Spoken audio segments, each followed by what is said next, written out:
I'm getting ready to change the coolant temp sensor in my 2008 Wrangler, and I'll show you what's involved with it. All right, so we're getting ready to change the coolant temperature sensor in my 2008 Wrangler. It's got the 3.8 in it, and it's kind of hanging out in here. We're working on the water pump too, and I haven't taken the old one out yet, but we just kind of wanted to show you how to remove the wire from the top. It's a little tricky, so it's easier to show you guys while it's already off and explain it.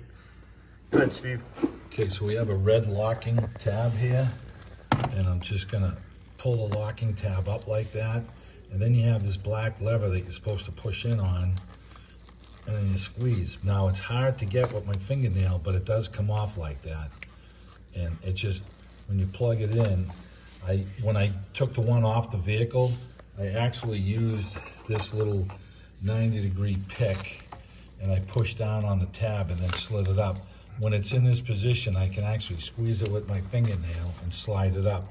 But when we had it down in place in here, we had it facing down like this, and I was able to just take the pick, push on the black tab in here.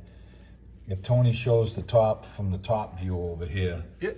you can see the tab as I'm pushing in on it right here. So this is what you need to do to unlock it. Yeah, to slide it up. The red connector slid up, and then I pushed on the black on the black tab here, the tongue, and I was able to pull the connector up and off.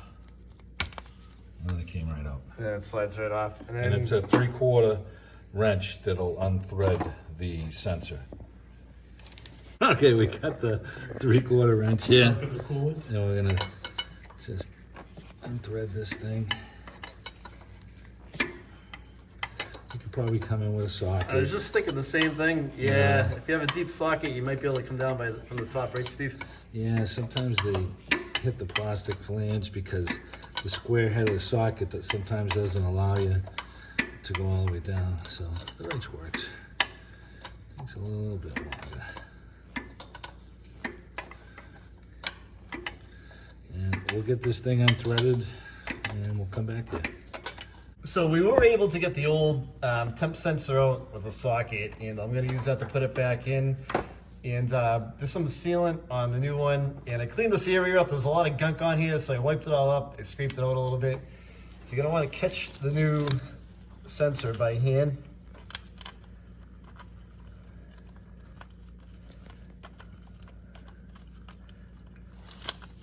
Let me get in the other way.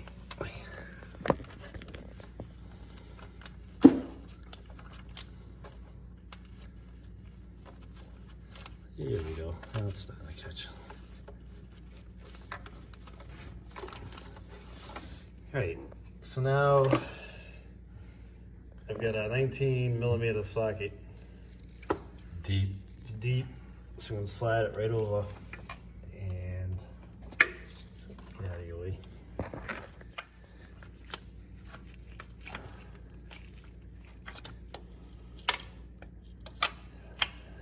Put the wrench on it. And he's going to tighten it down. He's going to make sure it's in a favorable position so that he can see the connector again.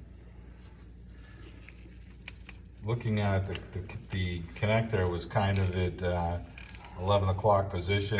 Maybe we can get it at 6 o'clock, you know, or 5 o'clock where it'd be a little easier to disconnect. Should never have to change it again, but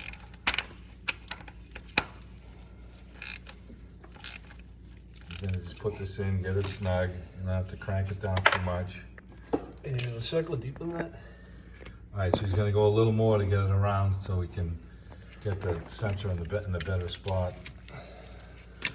So he's about in the same position it was before. Yeah, that's about it, it's tight. We're not gonna over tighten it, so. Yeah. All right, so he's gonna plug his connector back in. And then he'll put the locking tab back down. And then push down on that.